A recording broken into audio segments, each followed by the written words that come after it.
Halo Sobat Mistik, kembali dengan saya Triandoko di channel Bermain Jiwa. Di video kali ini saya akan mengomentari apa yang lagi viral, yakni tentang lagu Ladi. Jadi pertama kali saya mendengar lagu ini itu mungkin viewernya masih di bawah 100.000. Tapi jujur saya mendengar pertama kali itu sudah merasa lagu ini keren. Maksudnya ya seperti kita mendengar lagu-lagu yang hits di internasional lah. Kemudian pada waktu syair yang Jawa, saya merasa merinding juga. Cuma ya saya pikir karena saya orang Jawa, jadi ya wajar lah. Tapi yang menarik kemudian adalah berapa hari terakhir ini lagu ini begitu trending. Ditambah lagi ada komentar kalau lagu ini punya kekuatan mistis. Kemudian ada komentar juga lagu ini memanggil setan, ini pemujaan pada setan. Saya mendengar ini gatel, saya pengen mengomentari juga. Ya kenapa? Karena channel saya itu kalian tahu tagline-nya saja meditasi mistik. Tapi apa yang ditangkap orang tentang mistik itu kenapa pasti terkait dengan gaib yang kaitannya dengan konotasi setan, demit dan sebagainya. Padahal misi saya itu dengan meditasi mistik ini justru membuat orang makin pinter, makin terbuka, bukan mikir masalah demit dan sebagainya. Jadi di video kali ini saya akan komentari apa yang dikatakan tentang mistik kaitan dengan satu hal seperti lagu ini misalnya, seperti syair. Kemudian yang kedua nanti saya akan sedikit memberikan gambaran dari apa yang saya tahu tentang kekuatan dari satu syair maupun sebuah lagu kaitannya dengan kesan yang ditangkap oleh si pendengarnya. Oke, simak video ini sampai selesai. Tapi jujur saya bisa memaklumi, jadi masyarakat kita itu kental dengan hal yang berbau semacam itu. Even katakanlah saya dulu waktu kecil ketika ada tradisi orang Jawa itu membuat sesaji, sajen, itu juga orang tua saya mengatakan itu memberi makan setan. Oke ya, jadi persepsi ini berubah ketika saya mulai mungkin hampir 5 tahun ini mencari definisi tentang mistik itu sendiri, mistisisme istilahnya. Dan kemudian saya juga mencari alasan yang lebih rasional tentang kaitan apa yang diproses lewat pendekatan mistis itu sendiri. Jadi di video ini saya juga ingin semacam kontribusi. Saya merasa bersalah juga karena tanpa sadar dalam mindset saya membunuh kultur dari asal-usul saya sendiri. Nah, sekarang karena saya sudah sedikit banyak tahu tentang hal itu, saya ingin memberikan satu hal yang sisi pandang yang berbeda. Jadi begini, tradisi mistis ini tradisi yang tua sekali, mungkin sudah ratusan tahun yang lalu. Nah, tradisi mistis ini sebetulnya ada di seluruh bangsa. Tradisi mistis juga kaitannya dengan ritual keagamaan. Jadi kalau mau dikatakan sebetulnya agama itu akarnya adalah tradisi mistis.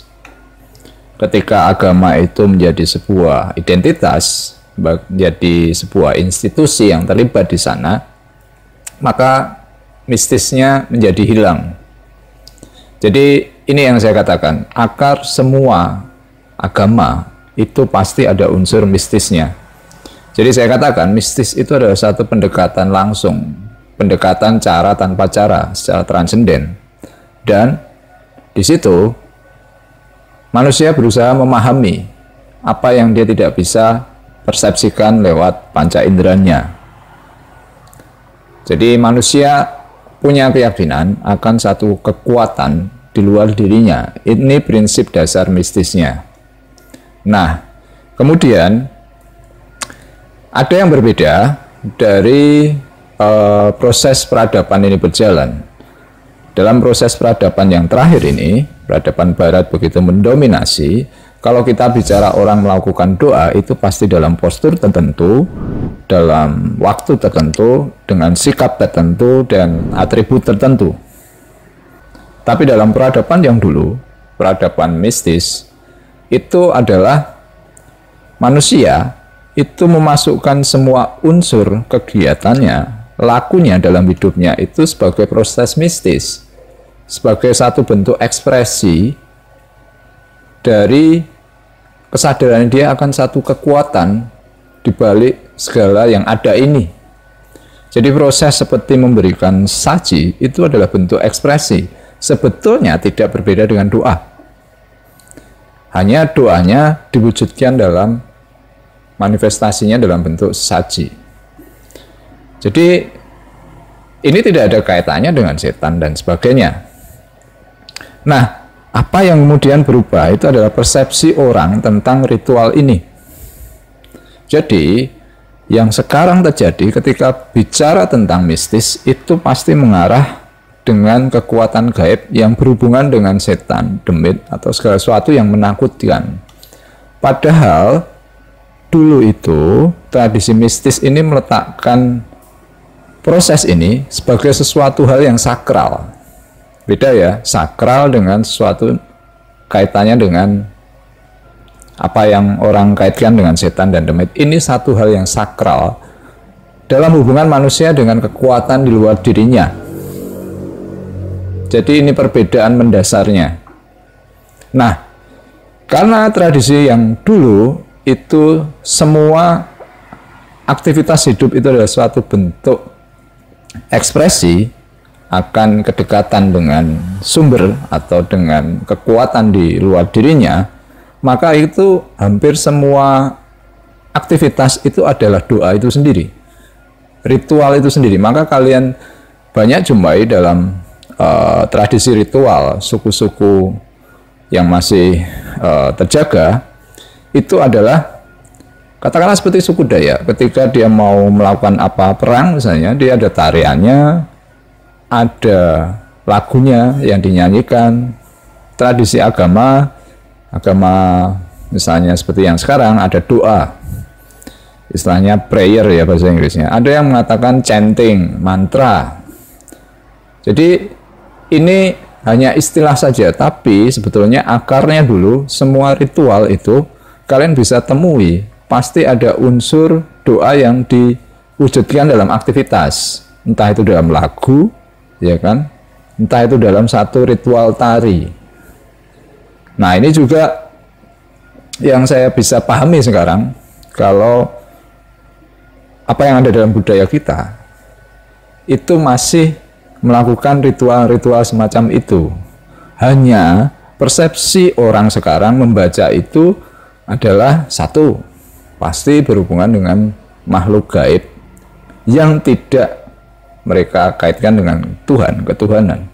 Yang kedua, tradisi ini dikatakan tidak masuk akal.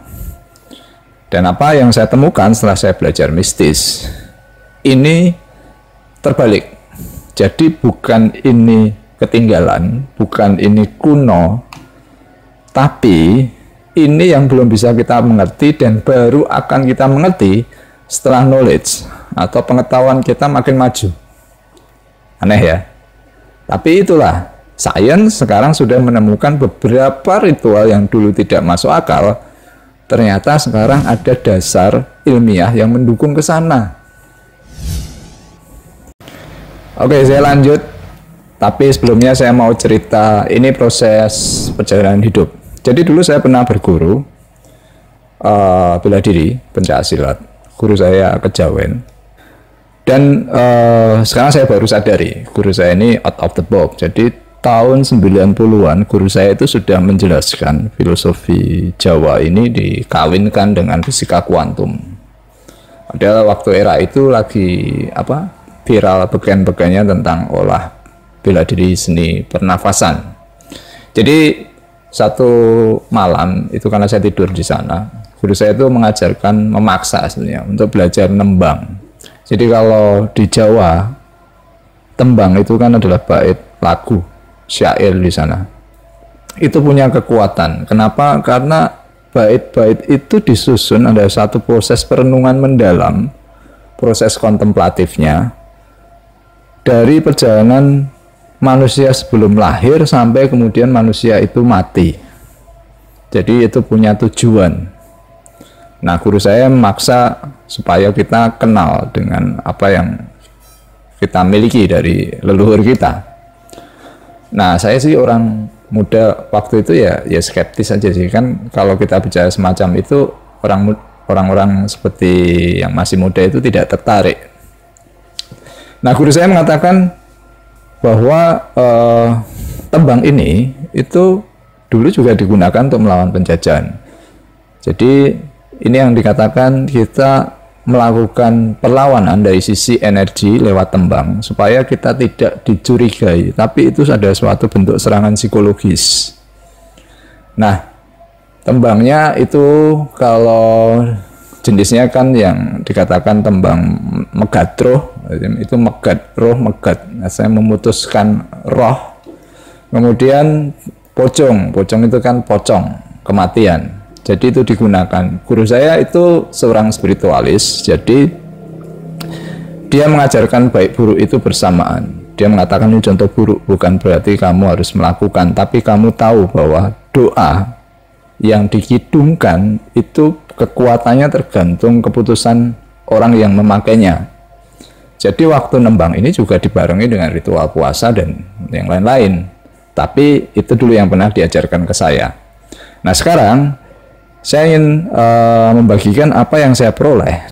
Jadi sains itu menemukan bahwa suara itu ternyata tidak bergerak seperti bayangan kita, seperti gelombang air. Jadi suara ini bergerak dalam bentuk bola-bola paket, bola-bola semacam itu, yang kalau diiris itu ada motif hieroglifnya, ada semacam bentuk-bentuk geometris.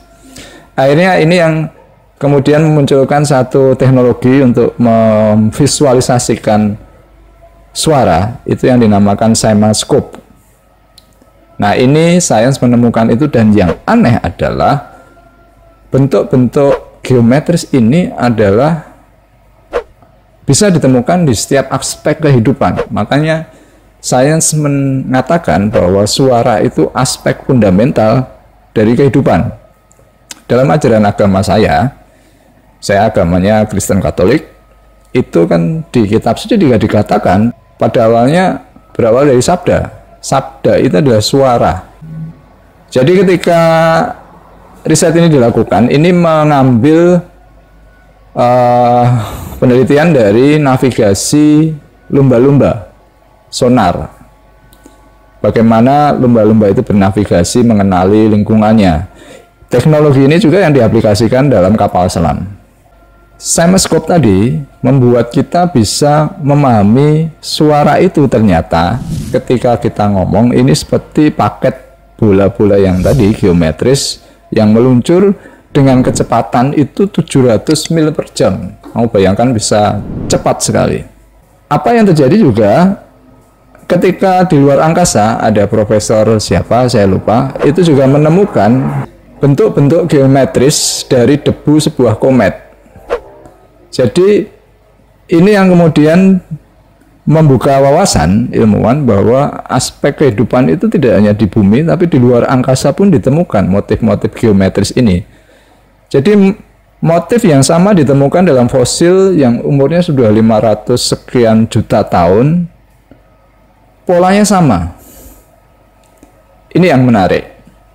Nah, kemudian kamu bisa cari di internet, di YouTube itu ada Benjamin Underwood. Ini seorang anak yang dari kecil dia kena kanker, kehilangan matanya.